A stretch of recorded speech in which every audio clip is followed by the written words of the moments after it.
Hello ပဲမင်္ဂလာပါနိုင်ပါတရုတ်နီကူတို့ကဂျိုဟိုမှာတော့တဲခဲ့တဲ့အဖမတ်တစ်ခုလေးကိုလိုက်ပြပေးမယ်နော်အဲ့နေရာကဂျိုဟိုချက်ပွိုင်းနဲ့ဆိုလို့ရှိရင်7မိနစ်လောက်ပဲကာစီပြီးတော့သွားပါတယ်ကမ်းနားမှာစောက်ထားတဲ့အဖမတ်တစ်ခုပါအဲ့နေရာကတော့တန်ခါပေးဖြစ်ပါတယ်ဒါကတော့ငါထားတဲ့အခန်း15ချက်မှာပါ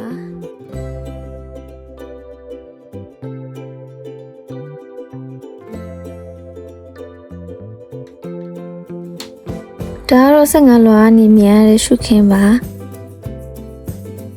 ဈေးလည်းအရင်မကြည့်ဘူးရှုခင်လည်းလာတယ်တငယ်ကြီးတွေနဲ့အဖွဲလဲငါးနေတော့ပို့ပြီးတော့အဆင်ပြေတယ်ပေါ့နော်အခန်းတော့နှခမ်းပါတယ်ဒါကပထမအခန်းမှာဒီခန်းကိုနိုင်အရမနေလေပေါ့နော်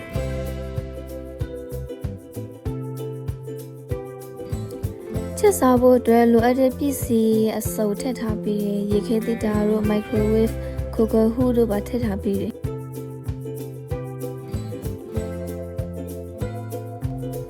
အခုရှော့ဆက်ပါရှိတယ်နော်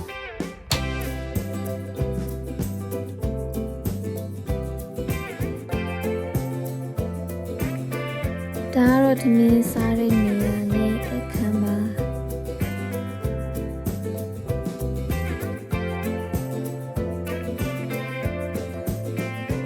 ဒါကတော့နိုင်နေတဲ့အခန်းပါ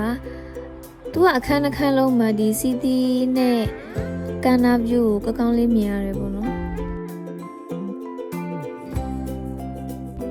စစရောက်တဲ့နေရာတော့မိုးကဆရွာတော့တာပဲအောက်စလိုက်တာနဲ့စားတော့ဆိုင်တို့ကောက်စောဆိုင်တို့အစုပ်ရှိရပေါ့နော်လိုအပ်တာအကုန်ဝယ်လို့ရတယ်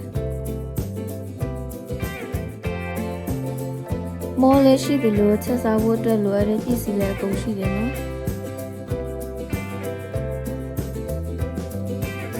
နိုင်ရဲ့အမဟိုပလို့စားကြမှာဆိုတော့လိုအပ်တာအကုန်လုံးကိုမိုးထဲမှာပဲဝယ်လိုက်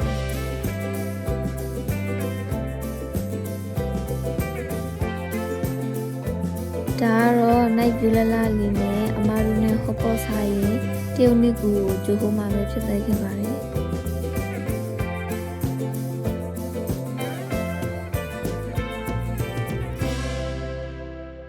ဒါကတော့15လွားနဲ့မြင်ရတဲ့ night view ပါ